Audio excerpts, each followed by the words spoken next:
Okay, this is your wake-up call. I don't know what time it is where you're at right now. It's 12 noon in the Caribbean right now. And I wanted to do a wake-up call conversation around pressure is a privilege, which I'm sure many of you guys have heard me say that, but I also want to incorporate this conversation around passion is produced. Okay, passion is produced. And what do I mean by passion is produced? So first and foremost, I have had less than normal, I will say that, less than normal. I have had a decent amount of people talk to me about burnout, right? And burnout can look a little different for each person. Some people burnout looks like, I'm just not passionate about what I do anymore, and right? And you're just like, I'm over it. I want to be done. And you know, when I if I'm really honest with myself and share with you guys, I'm sure that you guys can relate to this, is that I have felt a lack of passion, right? I have felt a lack of passion when I was in corporate America. I felt a lack of passion in my current company. I felt a lack of passion when I was in the real estate industry. I felt a lack of passion when I was in the nightclub industry in Las Vegas. You know, so it's not something that's uncommon, but it's really easy to take that emotional trigger, if you want to call it, and really take that emotional trigger and actually have it be the reason. And you guys remember when I talked about, for some of you guys who really are obsessive tuner inners, you watch these a lot. I did a whole training around, you can either be the reason, like the reason why something isn't working, or the reason why you don't hit your goals, or you can be reliable. Does anybody remember me doing that? Put yes in the chat if you remember me doing that. Let's just see how many people tune in on a regular basis, right?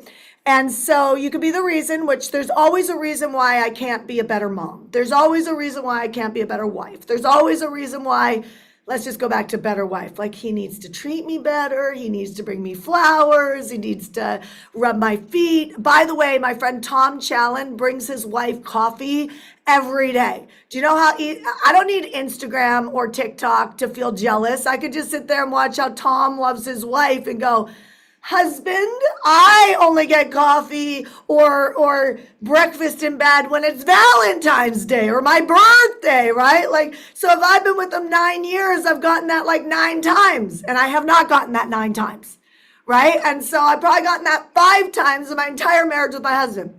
So I could be absolutely right. So write this down. Do you want to be right, or do you want to be rich? Do you want to be right? Because right will have you quit. And we're talking about burnout because burnout starts to happen before your thoughts start thinking about quitting. Does that make sense, you guys? And so you want to get on top of this, because if you don't get on top of this, you will be right about the reason why you quit everything you've ever quit.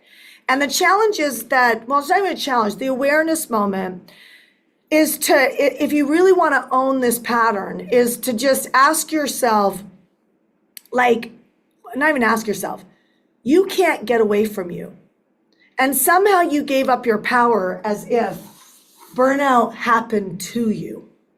And burnout never happened to you. Burnout happened because you didn't solve a problem.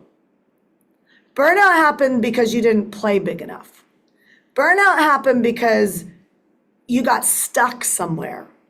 And somehow you've made that stuck real, like as if like a million people have not solved your stuck.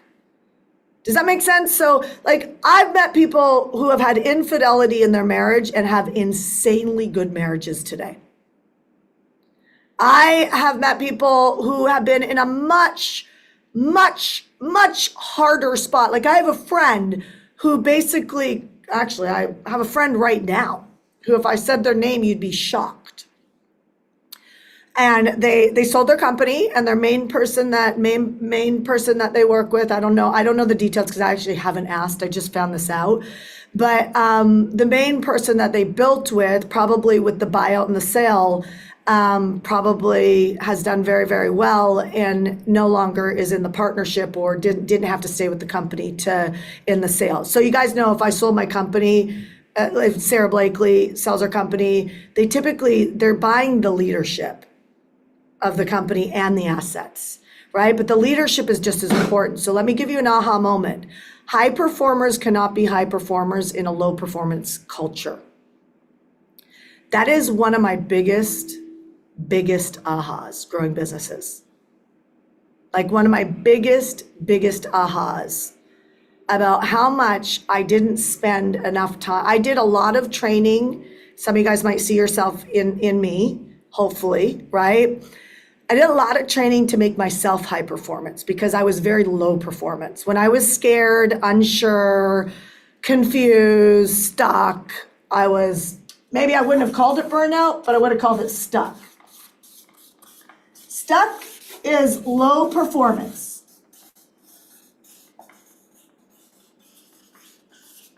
Who's liking this right now? Put a like in the chat. Put the word like in the chat if you're liking this right now. If you're starting to hear this, put a like in the chat. Okay, so hear me when I say this.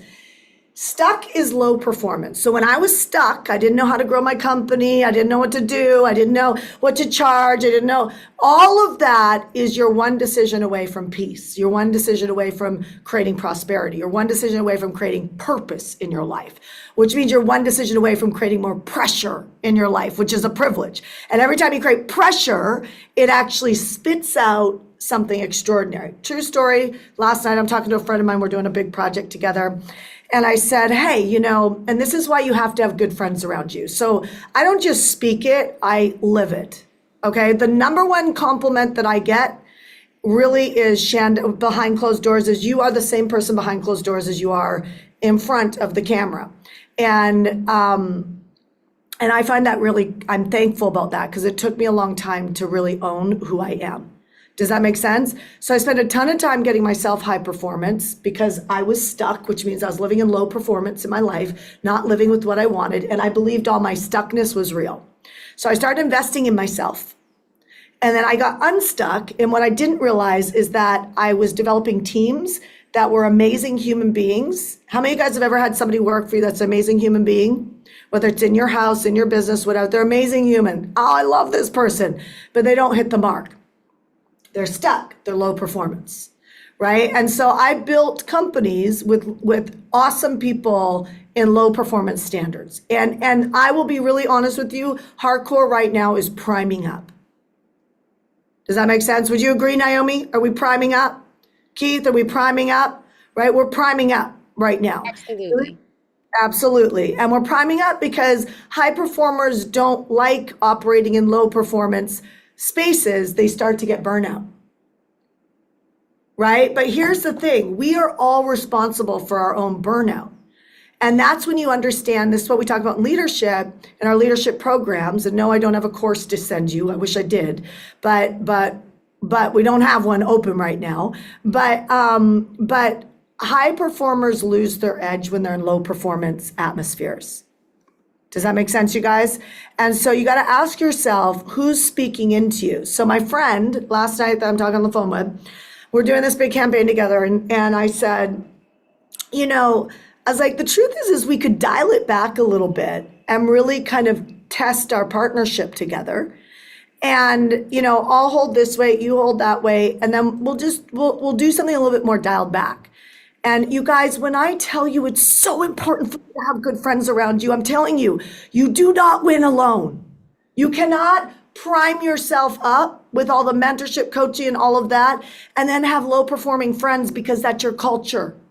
Your friends are your culture. You can't get rid of your kids, your mom, your dad. You can't, but you can rise them up. They will be inspired by you crushing it. Okay. And so that's about claiming your victories and not settling for the reason why something doesn't work.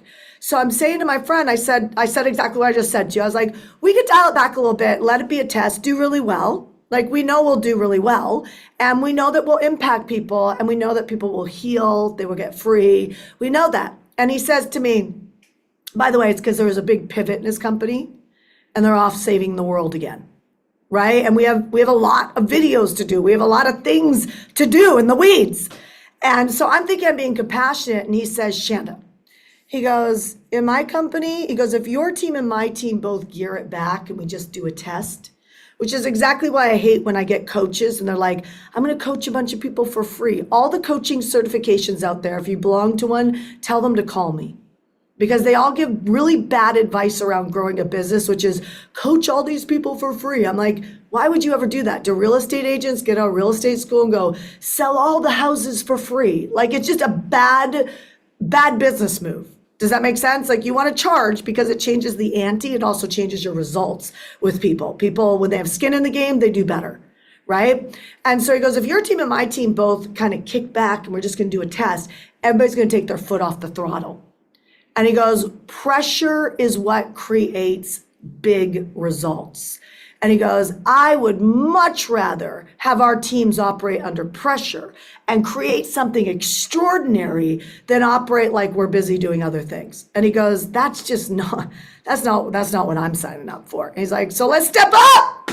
I'm like, let's go, right? Let's go. What decisions do we need to make right now? Let's go, right? And we nailed our title and our tagline in about 2 minutes, right? We stopped being in the weeds of like being stuck, which is low performance on all these ideas. And we just made a decision. Let's make the decision right and move, right? So where in your life right now that do you need to make a decision and make it right so you can move?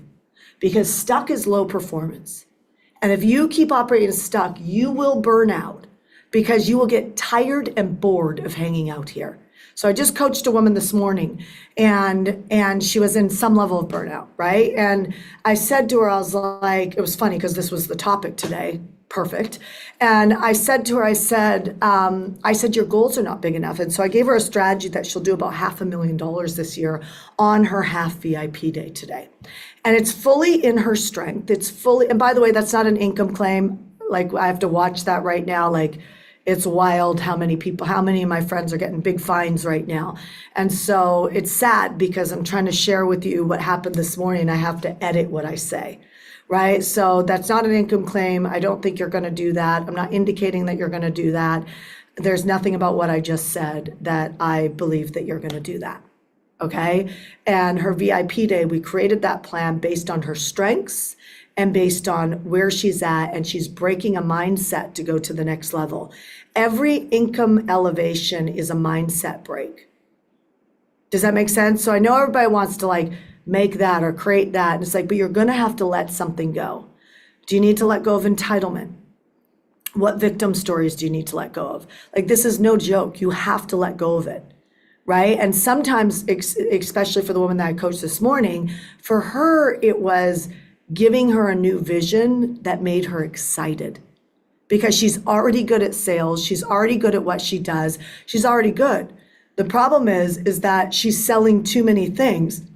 And selling those things has her in burnout because she's stretched a little bit like all over the place. She's got like 3 programs going, right? And 3 programs going is like, sure, just because you can sell it doesn't mean you should.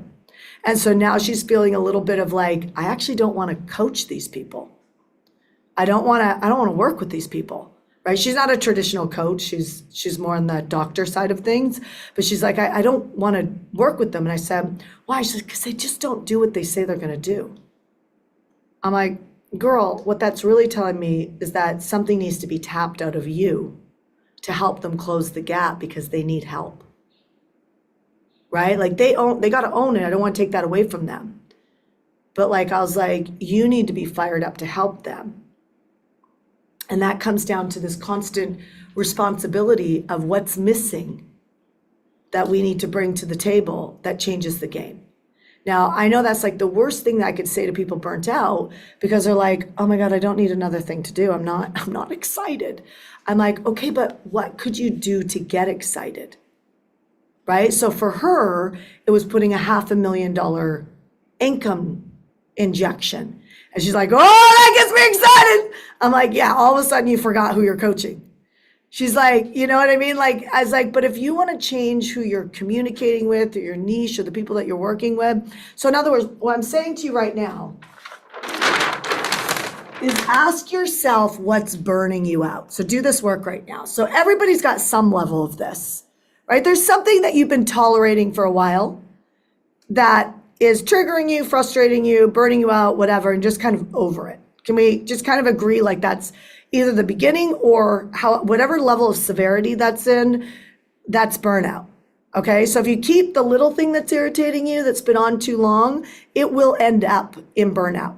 You will want to quit. So you got to be a smart leader that says, I'm not interested in trying to pulling myself out of the depths of hell with no energy. And if you are there, then fight to get out. Okay, what do you need to do? Do you need to take a week off? Oh, I can't take a week off. Yeah, you can. You can call in sick. People have done it to me. I've done it. We've all done it. Right? And so you're going to have a mental breakdown if you don't just take a minute. But you need to get unfamiliar with the words coming out of your mouth of I'm in burnout or I don't like this. Because if you actually look back before this moment, you've seen that pattern other times in your life. Am I correct on that? Put yes in the chat. You have seen that. I know you have because I understand how leadership works. Right? And we just recirculate in the same freaking patterns all the time. And we're like, okay, I'm scared to invest in another coaching program because I didn't get my results last time because they were the problem. It's like, at what point do you say, like, there's someone right now that wants to coach with us, and she's coached with 3 of my friends, and they're good. Like, I would be the first to admit if somebody sucks. They're good. They have produced a lot of very, very successful entrepreneurs. And I said to my team, one person in particular in my team, I said, why do you think I'm going to be any different with this person? But she loves you, Shanda, she loves you. And I'm like, no. I'm going to be another notch on her belt as a horrible mentor because that pattern is just following her. Do you guys get what I'm saying? Like, this has nothing to do with the mentor. It has nothing to do with the burnout. It has nothing to do with the family. It's nothing, like, all you're doing is like, now you got little kids and so you're exhausted and then they become teenagers and now they exhaust you again and then they become adults and now they exhaust you and then, you know what I mean? And then you got aging parents and they're exhausting and then it's like, it's a pattern. It's always a reason for some of you to be emotionally triggered and be mean to people. For other people, it's a reason why everybody's stolen your voice and so you stop talking. Or it's a reason why, oh, I'm just not good with money because my parents weren't really good with money. Like, this is all BS. Like, at what point do we claim that we are responsible for stirring it up? So where in your life right now do you have a burnout moment happening? And I'm going to challenge you all. Like, I'm going to challenge you. And I want you to go in the chat. I want you to tell me what comes up for you. Do you guys all have it in your head? Put yes if you do. Do you have the spot in your head? Do not be, I was going to use the word douchebag. That's such a horrible word. It's like, do not be a douchebag and not comment in the chat. Okay. So that's a horrible word. Just delete that from your mind. I never said that. Okay. But don't be that type of person I just said and not go in the chat. Do you have an idea? Or do you know for certain where your burnout moment is right now? And maybe you're crushing it in every area. You still have some area that's like a gnat it'll grow. It'll grow. The more successful you get or the more you keep going to the next level, that little gnat's going to become an opportunity to quit. Okay? And the question is, do you beat the quit or does the quit take you out? Does that make sense? Because you can tell everybody in the world why you quit. But every high performer you come into connection with will say, note taken, I can't work with Maria or Michelle because that's where they quit. And eventually I'll be part of that quit. Do you guys get what I'm saying? And so I can't vest in that from a business perspective. I mean, can I tell you when I interview people, I want to know what your last goals were. And I want to know what the last goal is specifically that you failed at. I ask it all the time.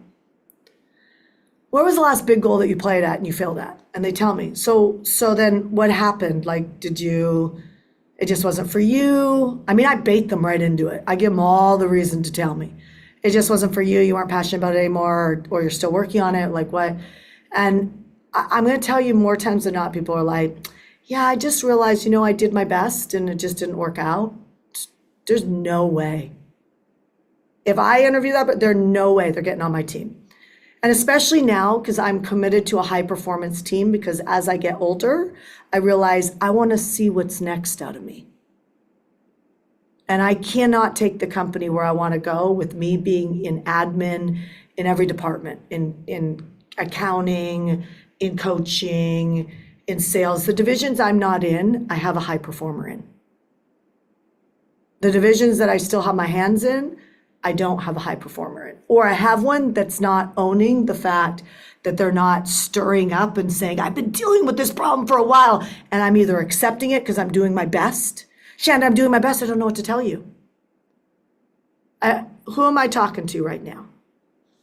Right? You've got some level of this somewhere. Who am I talking to right now? Okay, so this isn't about my team. This is about you. It's about what's happening in your ecosystem because it's called human. But you can't accept it because if you accept normalcy, you don't get anything different than what is available right now. And so you can change out the players. You can move to a different city if you want, a different country. You can change out who you're dating or married to. You can pretend like it's going to be better when you make more money, or it's going to be better when you have that child you've always wanted, or it's going to be better when you have that virtual assistant that's going to handle everything for you. No, it's not. Because if you are not solving the problem, you are going deeper into the weeds, hoping and wishing somebody will come solve it for you. And the truth is the reason why it's gnatting at you right now is because you know exactly what needs to be done and you're not doing it. And if you have any other conversation in your head, then you are in some level a victim to someone, something, your workload, whatever, and you are actually hitting a leadership cap.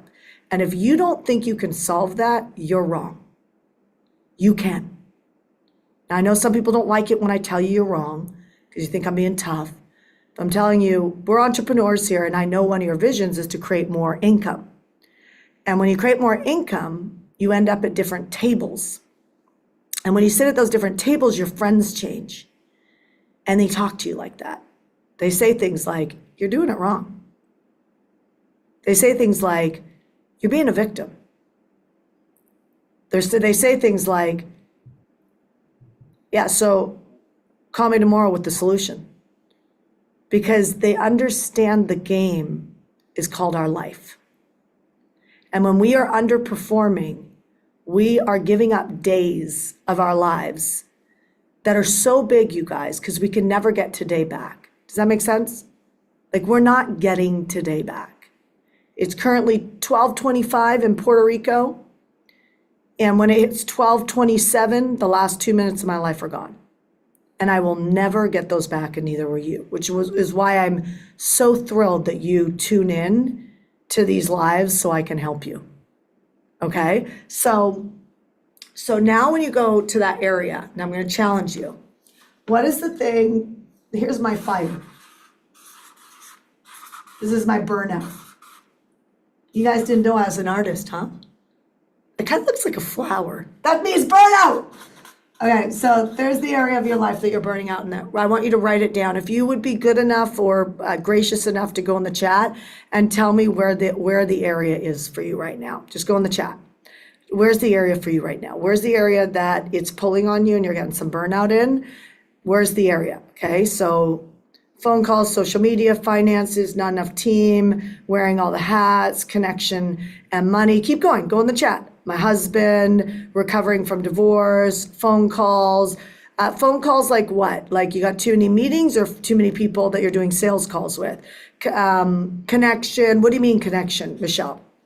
Burnout with your family, unproductive business partners, my women's ministry. What about your women's ministry? Where's the specific area that you're feeling burnout in? Do you not have enough team? Do you not have enough marketing material? Do you not have enough stages to speak on? Like, what is pulling at you, right? Like, what's the specifics of what pull at? Difficulty finding team members, caretaking my dad, no vision, commitment, TV part-time work, Panera Bread, got it.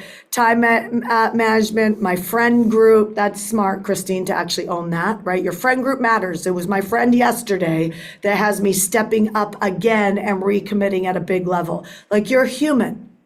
And if you got, like, I have lots of compassion because I opened that up in me. I used to have no compassion. You'd be like crying in front of me. I'd say to get over it.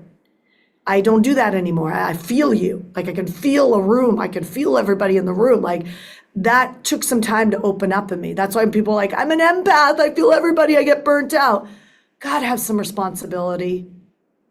Like, I feel everybody in the room too, and I'm not getting burnt out. Like, we got to stop playing this game that we've created in the world culture of we can't have a personality, we can't have a point of view, we can't have any differences. And for God's sakes, everybody else is responsible for our burnout or our feelings. And everybody needs to agree with me and accept me for me to have a good life. Do you guys get what I'm saying? Like, when you actually put it that way, you stop to go, gosh, like I got chased home by girls trying to use hairspray and a lighter to blowtorch my hair.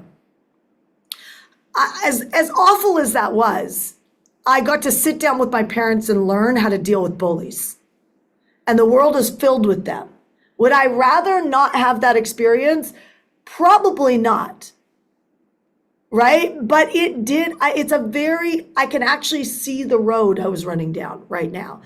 It was a very pivotal moment to me learning how to stand up and go back into that school when the most popular girl in that school hated me and had every girl in the school not talk to me.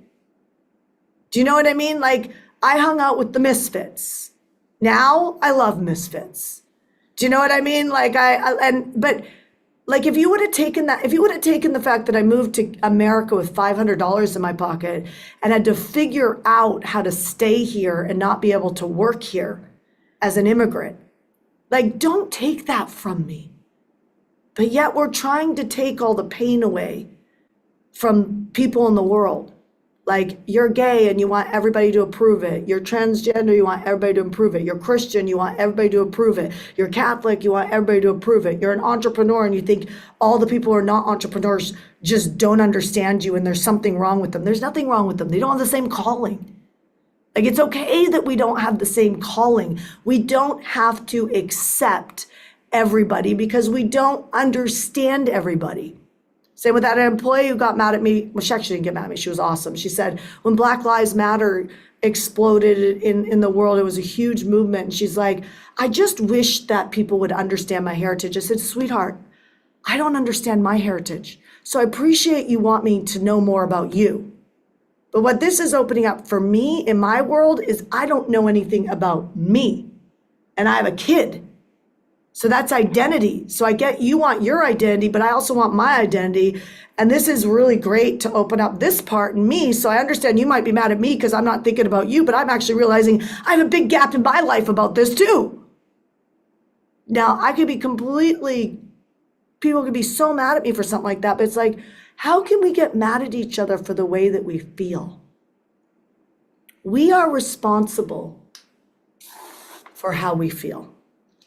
And this is the thing that I'm trying to tell you. If we're going to create what we intend to create, we need to be able to walk in a world that we have family members that trigger us, that cause burnout because they're on us, or we have clients that maybe are difficult to deal with.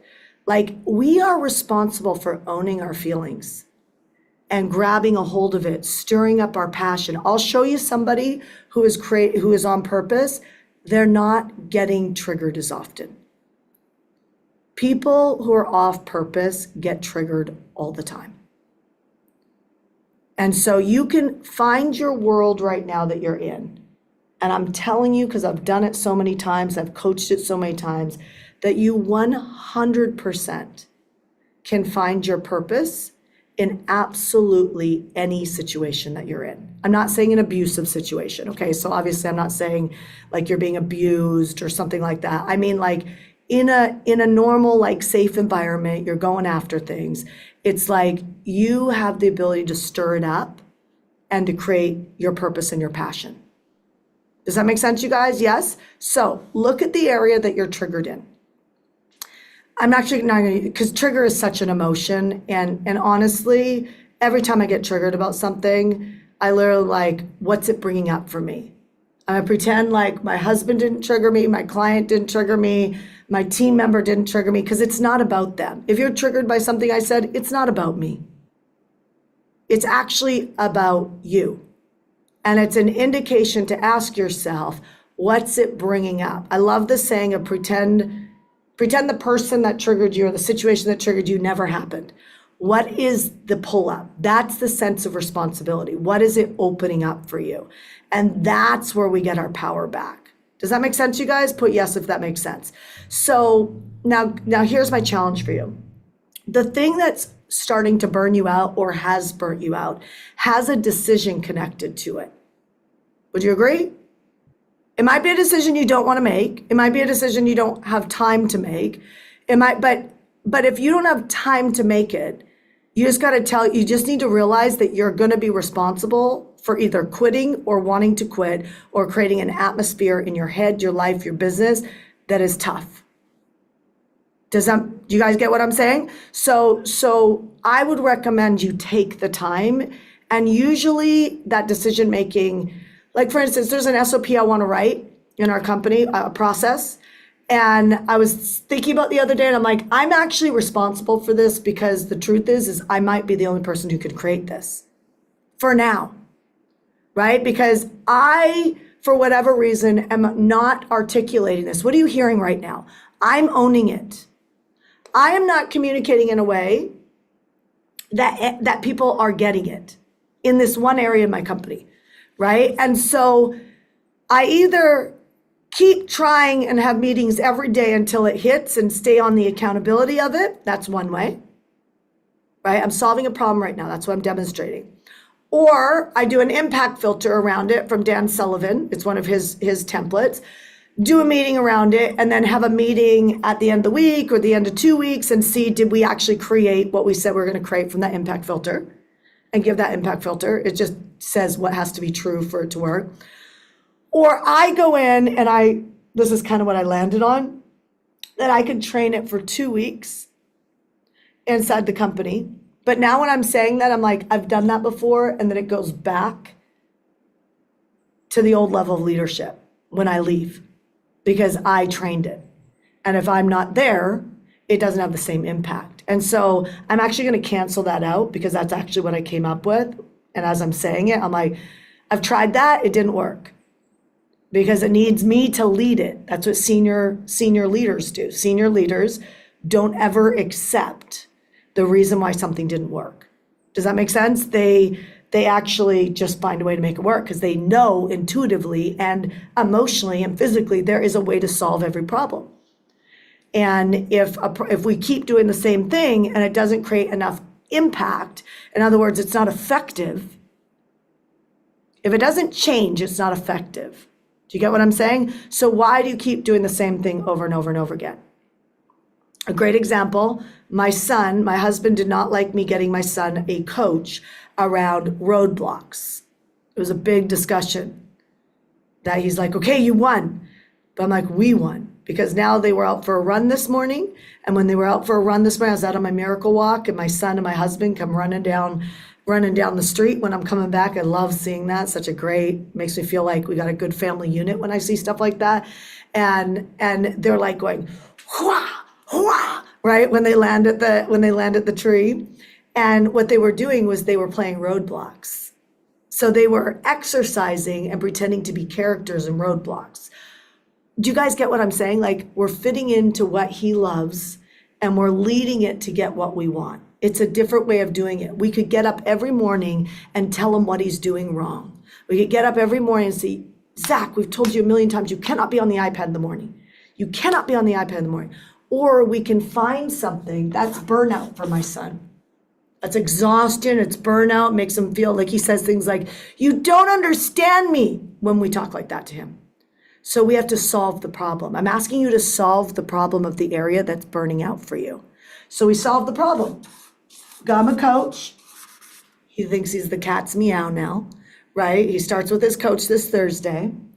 And his exercising, his workout, my husband slid into the leadership of it and took the same thing the coach is doing in the workout, and now we have a winning formula. We led the kid to the area that we wanted to lead him. It doesn't matter what it is, you guys. There's a way through.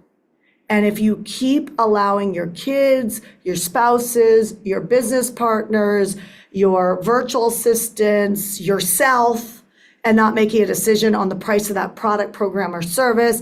Every time you accept that defeat, you are asking for a dangerous future of quitting.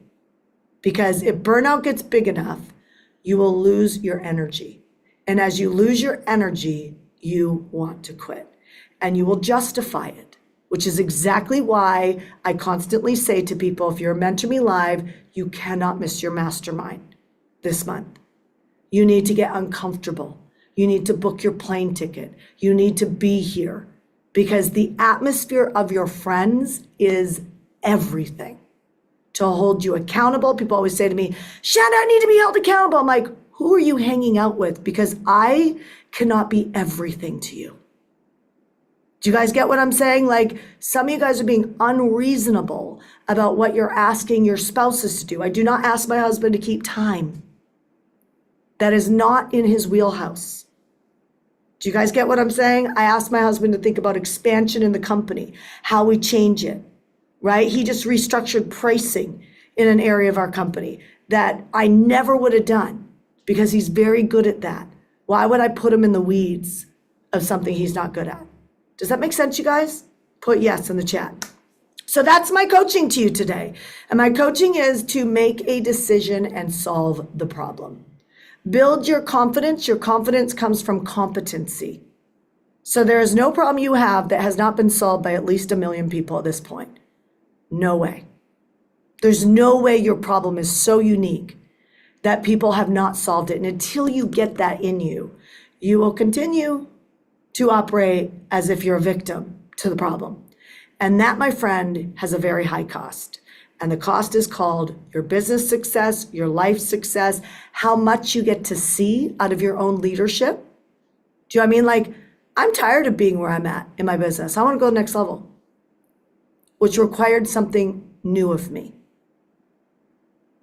Do you see what I'm saying? Yes? So I can talk about the newness. I want high performance teams. I want this and this and this. I want high touch points with KPIs. I want all of that. And I can walk away like drive-by leadership and see if somebody else does it. Or I can own it, which is what I'm doing. What do you need to own so you don't burn out? So I'm going to give you a challenge. And you could tag me on Instagram. You could tag me on Facebook. If you're in our Mentor Me Live groups, I would love you to go back into the Facebook group, maybe repost this live so people can see it if they didn't see it, and tell people to watch it and tell them why to watch it in our own community because it's so important. And I recommend that you go back in and you say, you literally by the end of today, actually I'm even going to say in the next hour, figure out how to solve the problem. It might require you to have a conversation with somebody that's not available in the hour, but you could set up the conversation. Does that make sense? So, because somebody else might be connected to you solving the problem. And so, but I'm going to ask you to solve the problem. Does that make sense? Yes? Okay. So if you're up for the challenge of solving the problem, put SP for solve problem, SP in the chat. Put SP in the chat. Now, my request is to not go to bed without solving the problem. Even if you've got somebody else to talk that you have to talk to, make the decision, figure out how you're going to lead it, whatever you need to do, because you know what you're dealing with. You might be dealing with a triggered person. In that case, you're going to maybe have to ask for permission to talk without being interrupted. But you might need to start with your intention. My intention is to be closer to you. My intention is to be a great partner with you. My intention is to be in love with you. My intention is to support you on something. Like maybe you overcommitted to something that you got to restructure how you're delivering. Do you get what I'm saying? Like you might have to set, but I want you to come up with the game plan at least so you've solved the problem and you know what your intention is and what you're going to create if it requires somebody else to be a part of a conversation if you can't do that today. So get real clear on that. I will tell you, you will sleep better tonight. So there are no more Shanda On Demands this week. I'm going into a 3-day event tomorrow We are doing a three-day workshop or 2.5-day workshop on helping people build their buyers list and helping people reach more people in the world. And so we're helping people build, monetize, and grow their businesses. If you need lead generation, if you need more leads and you want some information about that training, put the word lead in the chat. If you need more leads and you need some more information on something like that, put the word lead in the chat so that we know and we can send you a quick message and send you information about it. But the next couple days, which it's great to do it now because we're in the second quarter of the year, and it really is a strategy that takes about 60 days to really be able to get some good momentum on it. And so doing it now would put you in a good spot just before the summer. Does that make sense? If you wait and you need more leads, that's not going to get better. If that's a problem you're having right now, that's not going to get better by doing nothing about it, right? You've got to turn around and make it a priority because a business without leads, you don't have a business. Does that make sense? You can have the best product, service, idea, talk, whatever, course in the world. Maybe you wrote this great book. If nobody's buying it, you have no income generation. And that's a big blind spot a lot of people have because it feels better to figure out the decisions on what I'm going to sell, how I'm going to do it, what my messaging is going to be, who my niche is, create my book, create my course. It feels so good to get those things done. And I agree with you, it does. But the problem is now you have no buyers, right? I would rather build the buyers first, then create the courses, products, programs, books, because when I create it, I can actually sell it. And that creates the momentum of the opposite of burnout. So if you need to know that program, it's on retiremeshanda.com. Retiremeshanda.com. It's less than lattes all month.